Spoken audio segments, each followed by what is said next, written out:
Pansin mo ba kamakailan sa TikTok o Facebook, parang dumarami ang mga video na nagwa-warning tungkol sa taong 2030. Sinasabi nila na pagdating daw ng taong yan, bawal ka nang lumabas ng sarili mong barangay nang walang permit, kukunin daw ng gobyerno ang titulo ng bahay at lupa mo, ibaban na raw ang pagkain ng totoong karne, at kapag hindi ka sumunod, madali nilang ilalak ang GCash o bank account mo gamit ang national ID. Galing daw ang lahat ng ito sa isang sikretong plano ng United Nations na tinatawag na Agenda 2030. Kaya ang tanong ng marami ngayon, dapat nga ba tayong matakot dito sa Pilipinas? Isang malaking blueprint ba ito para kontrolin ang buhay natin o baka naman exaggerated lang ang mga nakikita natin sa internet?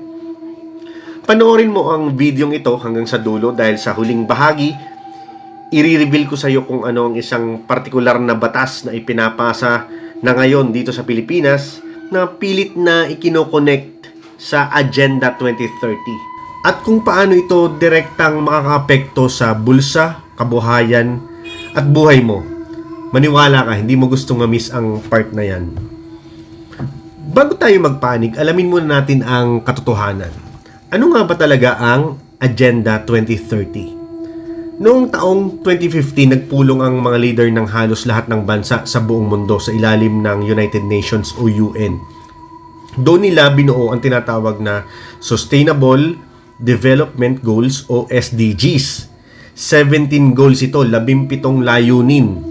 Kung babasahin mo ang mismong document na libre mong madadownload sa internet, ang nakasulat doon ay mga pangkaraniwang pangarap o aspirations ng kahit sinong bansa. Halimbawa, SDG number 1 is no poverty o wakasan ang kahirapan. SDG number 2 o Sustainable Development Goal number 2 is zero hunger. Mayroon ding clean water, quality education at good health. In short, para lang itong isang malaking checklist o wish list ng mundo para maging mas maayos ang buhay ng tao pagdating ng 2030. Pero itong twist, ang United Nations ay hindi isang world government. Wala silang sariling militar na pwedeng sumakop sa Pilipinas at wala silang kapangyarihan na gumawa ng batas para sa atin. Ang Agenda 2030 ay isang non-binding agreement. Ibig sabihin, nakadepende pa rin sa gobyerno ng Pilipinas kung susundin ba natin ito, paano natin ito ipatutupad, o kung babaliwalain ba natin ito. Kaya kung ang iniisip mo ay may mga sundalo ng UN na darating sa 2030 para kunin ang bahay mo, relax ka lang, fake news po yun. Kung simpleng checklist lang pala ito para sa ikabubuti ng mundo, bakit ang daming natatakot? Bakit ang daming gumagawa ng mga video na parang end of the world na? May tatlong malaking dahilan kung bakit pumatok ang mga conspiracy theories na ito sa mga tao sa buong mundo at sa ibang mga Pinoy. Una, ang trauma natin sa COVID-19 lockdowns. Lahat tayo natatandaan kung gaano kahirap noong 2020 hanggang 2022. Nagkaroon ng checkpoint sa bawat kanto, kailangan ng quarantine pass para makabili ng ulam at bawal lumabas ang walang face shield at vaccine card. Kaya noong marinig ng mga tao ang terminong Agenda 2030 at ang idea ng mga planadong communities, ang unang pumasok sa isip ng marami, baka ibalik nila ang martial law style na lockdown forever, magpakailanman. Pangalawa, ang tinatawag na 15-minute cities. Sa urban planning o pagdidisenyo ng mga lungsod, may magandang konsepto kung saan ang mga grocery, ospital at trabaho ay dapat kayang lakarin sa loob lang ng 15 minutes mula sa bahay mo para iwas traffic. Pero sa internet, binaluktot to. Sabi ng mga conspiracy theorist, ang 15-minute city daw ay parang kulungan. Kapag lumampas ka raw ng 15 minutes, may multa ka na. Isang malaking pananakot to na walang basehan. Pangatlo, ang kawalan ng tiwala sa sistema. Aminin natin, marami sa ating mga Pilipino ang nararamdaman na ang mga batas ay madalas pabor lang sa mayayaman o sa mga may kapangyarihan.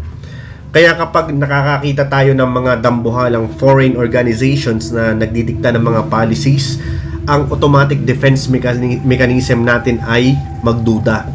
At dyan sinasamantala ng mga content creators at conspiracists ang takot natin para makakuha ng milyon-milyong views. Dahil sa takot na ito, may isang grupo ng mga tao na tinatawag nating mga preppers. Sila yung mga taong seryosong naghahanda para sa sinasabi nilang panganib ng Agenda 2030. At yes, may mga preppers na din sa Pilipinas. Ano nga ba ang mga ginagawa ng mga Pinoy preppers? Ang ilan sa kanila unti-unti nang umaalis sa Metro Manila o sa mga malalaking syudad.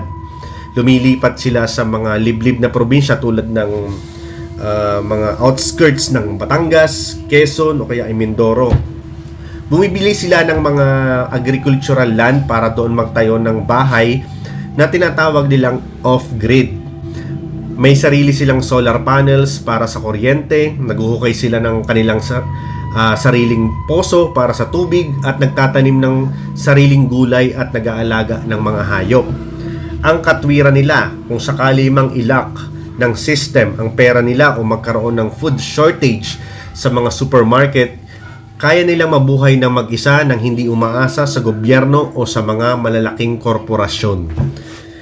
Mali ba ang ginagawa nila? Sa totoo lang, hindi. Ang pagiging self-reliant, ang pagkakaroon ng solar power at ang pagtatanim ng sariling pagkain ay napakagandang preparasyon. Hindi laban sa UN, kundi laban sa mga totoong problema natin sa Pilipinas, gaya ng mataas na singil sa kuryente, inflation at mga malalakas na bagyo na madalas sumira sa ating mga power grid at supply ng pagkain. Ngayon, gaya ng pinapangako ko sa iyo sa simula ng video ito, pag-usapan natin kung ano ang tunay na nangyayari sa Pilipinas ngayon na pilit na ikinokonek sa Agenda 2030 at kung paano ka dapat maghanda. Hindi natin kailangan katakutan ang mga foreign conspiracy theories. Ang dapat nating pagtuunan ng pansin ay ang mga aktwal na pagbabago sa ating ekonomiya at teknolohiya.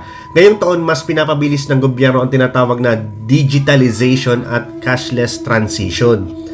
Nakikita mo naman kahit ang mga tricycle drivers at mga tindahan sa palengke gumagamit na ng mga QR codes at digital wallets.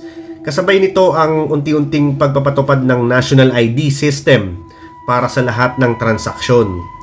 Ito ba ay paraan para kontrolin ka?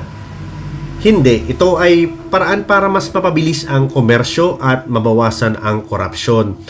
Pero mayroon itong kaunting panganib na dapat mong paghandaan. Ang cybersecurity at financial visibility. Kapag ang lahat ng pera mo ay nasa digital space na, mas madali kang magiging biktima ng mga online scammers at hackers. Bukod pa dyan, mas nakikita na ng BIR at ng gobyerno ang bawat galaw ng pananalapi ng mga tao, ng kaperahan ng mga tao. Kaya kung ikaw ay isang online seller, content creator, or may maliit na negosyo, ang totoong paghahanda na dapat mong gawin ay ang pag-aralan ang tamang pagpapatakbo ng negosyo, tamang pagbabayad ng digital taxes, at pag-iingat sa iyong digital footprint. Pangalawa, ang pagbabago sa klima at ekonomiya. Sa halip na matakot sa food control, maghanda ka sa inflation. Mag-ipon ka ng emergency fund, mag-diversify ka ng income streams, at kung may espasyo sa bahay, magtanim ng simpleng mapagkukunan ng pagkain. Ang Agenda 2030 ay hindi isang kwento ng horror movie kung saan may mga kontrabidang kukuha ng kalayaan o freedom mo. Ito ay kwento ng mundo na mabilis na nagbabago tungo sa technology at mas istriktong mga patakaran sa kalikasan. Ang pinakamahusay na sandata mo ay hindi takot, kundi ang kaalaman at pagiging praktikal.